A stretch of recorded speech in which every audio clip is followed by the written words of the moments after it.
All right, so last thing that we're going to cover is what are called the properties of logarithms.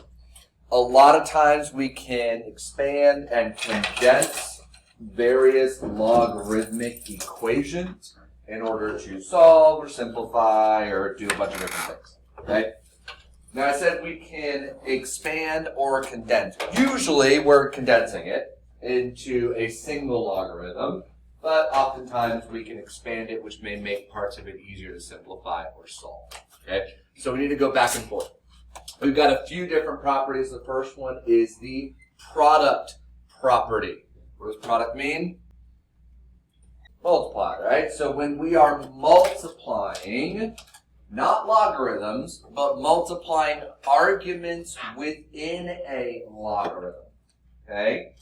So when we are multiplying arguments within a logarithm, it can be written as the sum of two separate logarithms with each of those factors as an argument. And then we can also go in reverse. If I have two logarithms that are being added, assuming they have the same base, I can write it as a single logarithm where I'm multiplying the two arguments together. Okay? So we want to start with expanding them as the sum of two or more logarithms using the product rule. Okay? What are my argument? What is my factors in my argument for my first logarithm? What are the factors in that first logarithm's argument?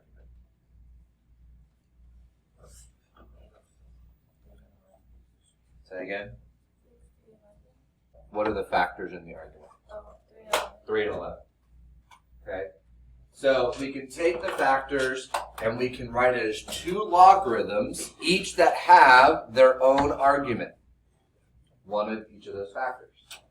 We have to leave the base the same, but we can rewrite it as log base 6 of 3 plus log base 6 of 11.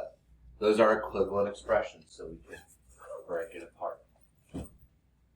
Whether we have numbers or variables, same idea. What are the factors inside my second argument? A and B, C. So how many logarithms do we think we're going to add? 3. Because I've got 3 factors there. So I can write it as log base 2 of A plus log base 2 of B plus log base 2 of C. And we can continue that as many times as we need. As we have more and more factors, we can expand that out as far as we need to go. Now, I don't have any given factors shown for this argument, but I can factor it. What are 2 factors of 35? Say again? 7 and 5. So we can split this on our own as 7 times 5, and then we can use our product rule, log base 10 of 7. Huh? Why do you have 7 for the base? I don't know why, because I was thinking 7 times 5. Log base 10 of 5. So we can split it into our own set of factors, and then go ahead and take that and then write it using our product rule. Okay? So we can split it apart, but most often we're actually going to be using it to condense logarithmic expressions into a single logarithm. So if I have log base 7 of x plus log base 7 of 4, my single logarithm will be log base 7 of what? 4x. Multiply the arguments. Log base z of 5 plus log base z of 8 is going to be log base z of 40. Log base 2 of x plus log base 2 of 10 plus log base 2 of x plus 3 will be log base 2 of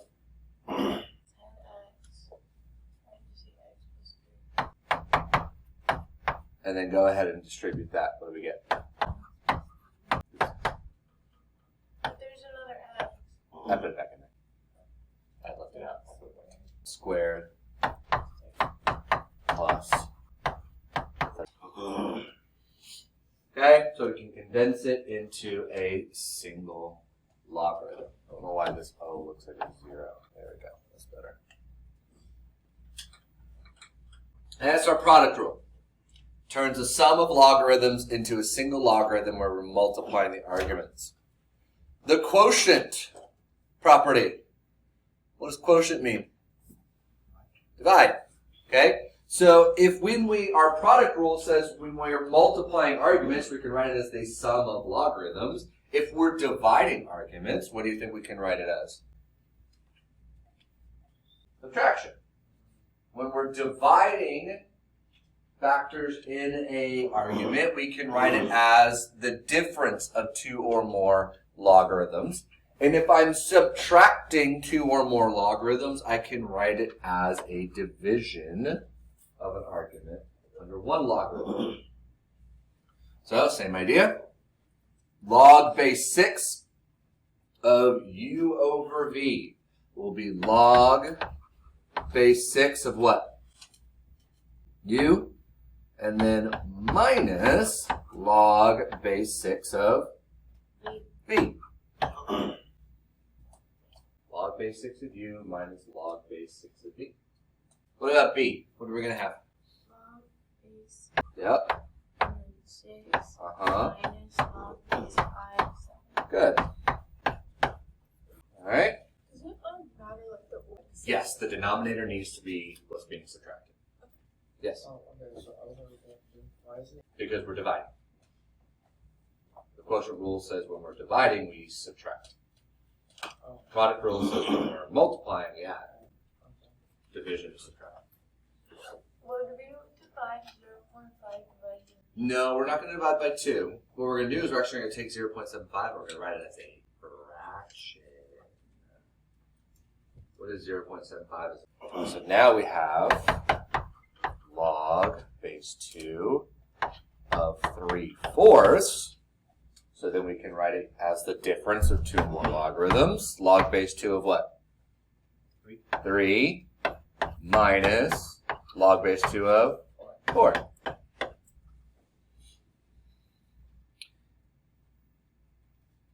And, fun fact, we can evaluate this logarithm quite easily without a calculator. Is log base 2 of 4 equal? And so by splitting it apart, we can partially simplify it as the log base 2 of 3 minus 2. That logarithm is easy enough to simplify. 2 to what power gives me 4? 2. Okay, but very rarely are we doing that. Most of the time, it's to condense it into a single logarithm. Can we wait like 10 minutes? Alright, so as difference of a single logarithm, so log base 7x minus log base 7 of 4 becomes what? Log base 7 of what? X over 4. Log base z of 40 minus log base z of 8 becomes, which is?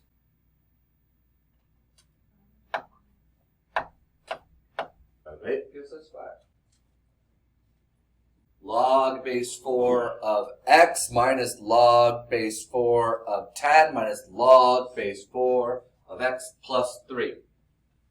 Let's do the first part first. What is log base 4 of x minus log base 4 of 10? 10. X over 10. Log base 4 of x over 10 minus log base 4 of x plus 3. Okay? Now what?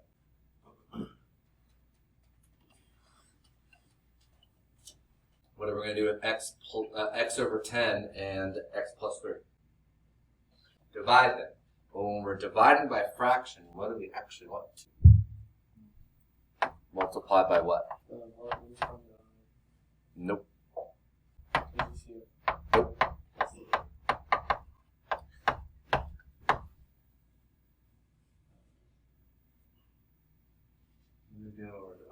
Keep changing flip. Multiply by the reciprocal. This is very important to conceptualize because of where that x plus 3 goes. Times 1 over x plus 3, which gives us log base 4 of x over 10x plus 30. So generally speaking, whenever you're subtracting a logarithm, it's going to end up in your denominator. Okay? Even if you're subtracting multiple logarithms, they're subtracted will end up in your denominator. Anything added is going to end up in your numerator. All right. The power property. Okay.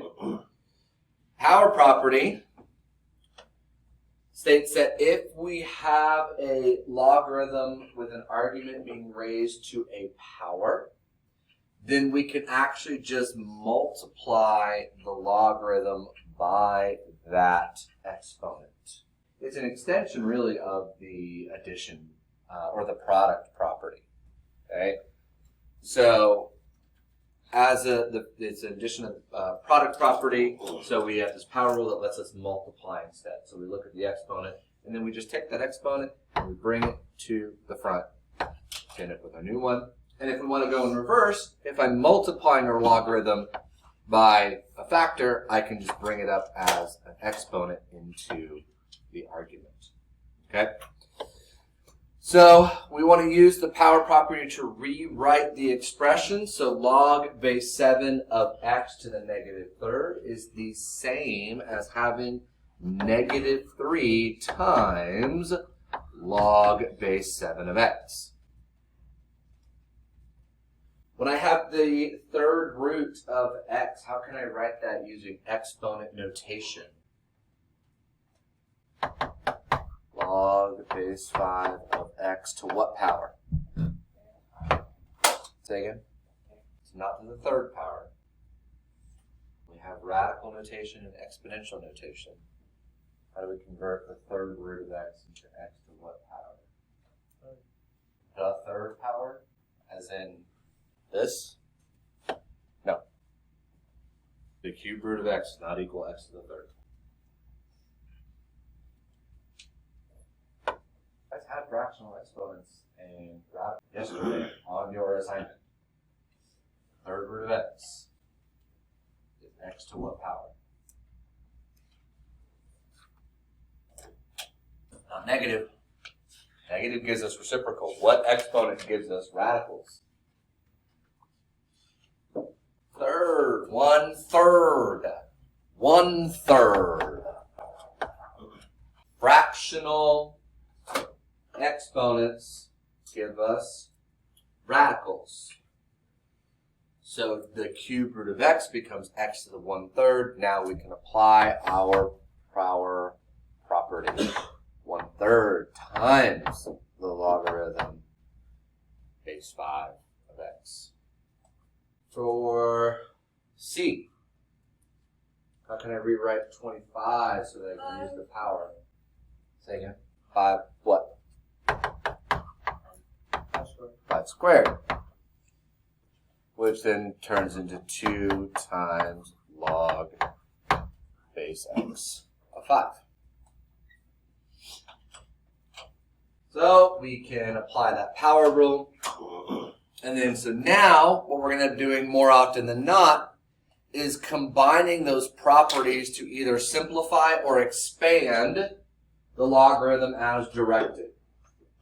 So the first one wants us to write the expression as a single logarithm. All right? So we're going to have to go through and use all of our different properties. First one we're going to want to do is check to see, can we do our power rule? Do I have my power property on any of these logarithms? Okay, which ones?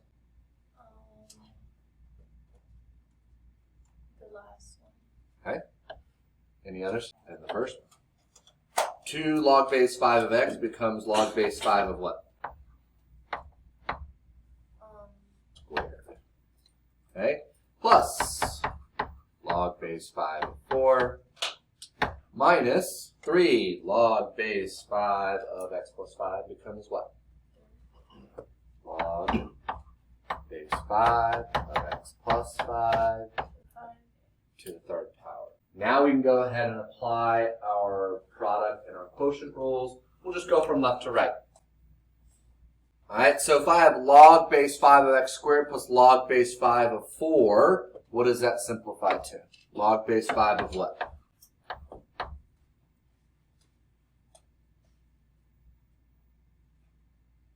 Squared. We multiply the arguments. 4x squared minus log base 5 of x plus 5 to the third. Now we can simplify the last part. When I'm subtracting the logarithms, what am I going to do with 4x squared and x plus 5 to the third?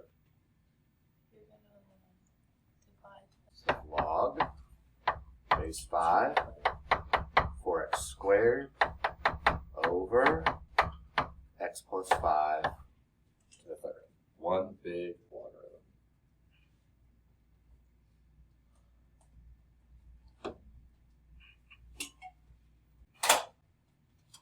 Okay, so condensing it, we can also expand it.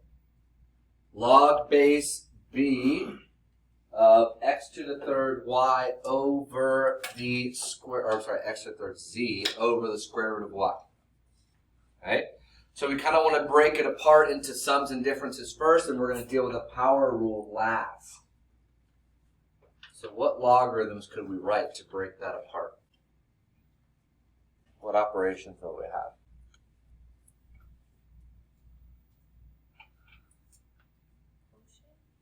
Okay, quotient says to do what? I'm dividing arguments of multiple logarithms. What am I going to do with the logarithm? Which argument is going to be subtracted? What? Okay, so we have log base b x to the third z minus log base b square root of y. Okay? What else? Okay, what's that going to be?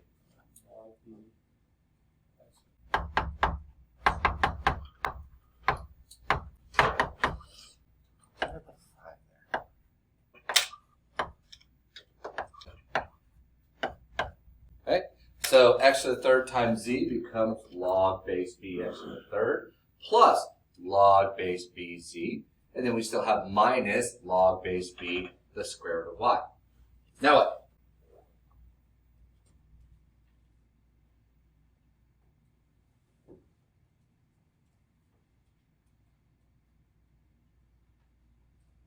What else can we do?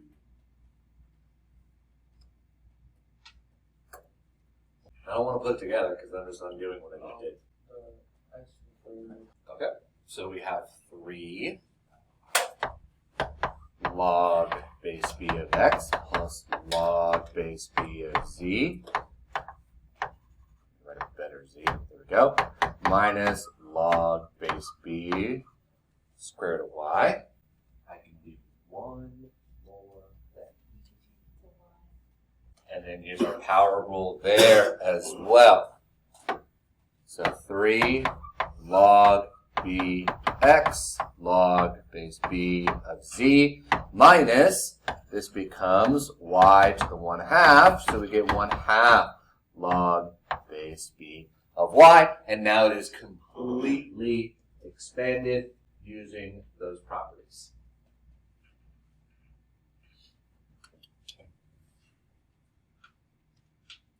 These last two questions, they say, okay, if log base b is equal to this, and log base b of 0, this will say equal numbers in there. I'm missing the numbers. Log base b of, I'm trying to remember, was 2 and 3. Crap, man. Hold, please, for technical difficulties. Misprints abound.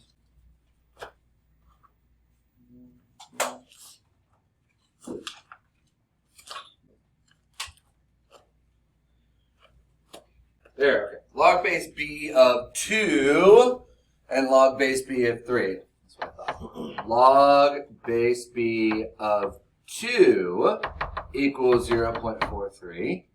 And log base b of 3 equals 0.68. Arguments disappeared on those. All right, so if log base b of 2 equals 0.43, and log base b of 3 equals 0.68, we want to use these properties in order to evaluate our expressions. Okay? So we want to take the logarithms, and what our goal is to rewrite it so that it becomes a sum or a difference of these two logarithms in some type of combination. Okay?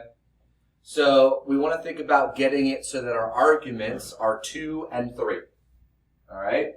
So what could we do to rewrite log base b of 16? What's something that we could do to break that apart and simplify it a little bit? So that the argument becomes something close to 2 or 3. Okay? Log base b of 4 squared. Getting closer, but my argument's still not a 2 or a 3. Let's wait to do that, because I still need that argument to be a 2 or a 3. And I can't square root. I have to rewrite it. It has to be an equivalent expression. I don't want to just change it. So you're on the right track, but 4 squared isn't quite the right number. What's another way to get 16? 2, 4. Let's flip that. 2 to the 4th power. Now we can bring that exponent forward. We have 4 times log base b of 2, and we know what log base b of 2 equals. We know that log base b of 2 equals 0.43. So now we can just go ahead and multiply. What is 4 times 0.43?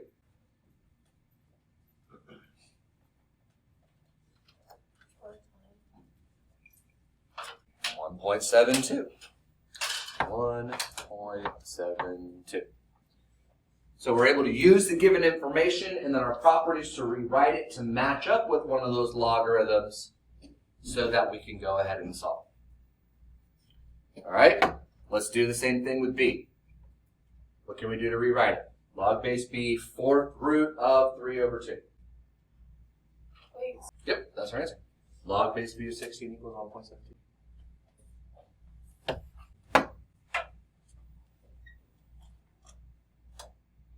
Do the b.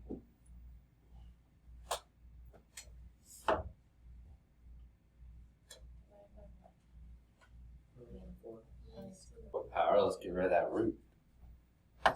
Log base b, 3 halves to 1/4. Now what?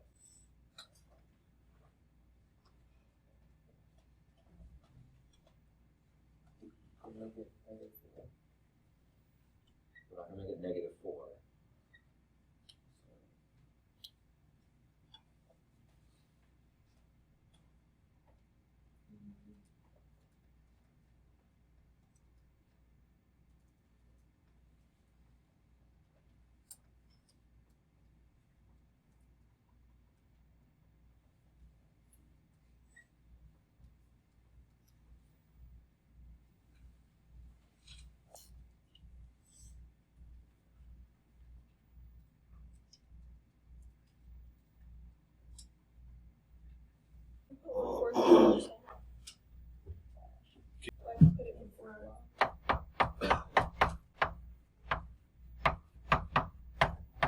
What are we going to subtract?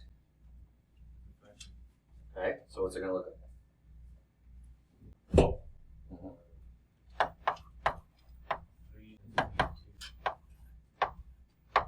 And that whole thing is being multiplied by 1/4.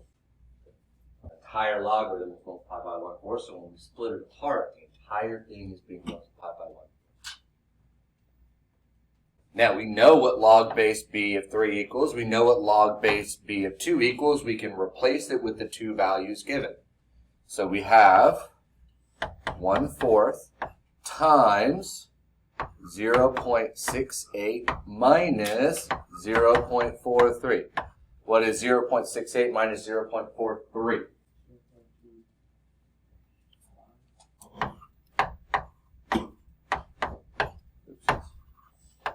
Go. And 1/4 times 0.25. 1/16, or as a decimal, what? 0.06. 0.062.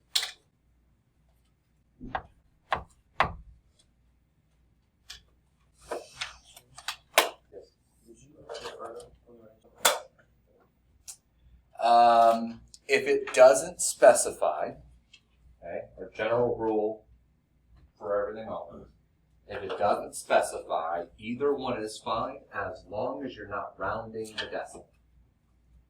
So if that was if my answer ended up being 1/6, I can't do the decimal because I'm going to have to round that decimal. It's repeating it, doesn't it? So we have to leave it as a fraction. That decimal terminates. It stops at 0.0625. So I can write it as a decimal with all the digits, or I can write it as a fraction. Simplify, specify, then you need to do whatever is specified, to the nearest 10, or write it as a simplified fraction. So that's our general rule. They are equivalent answers, so unless otherwise specified, give as an exact an answer as you can. Right?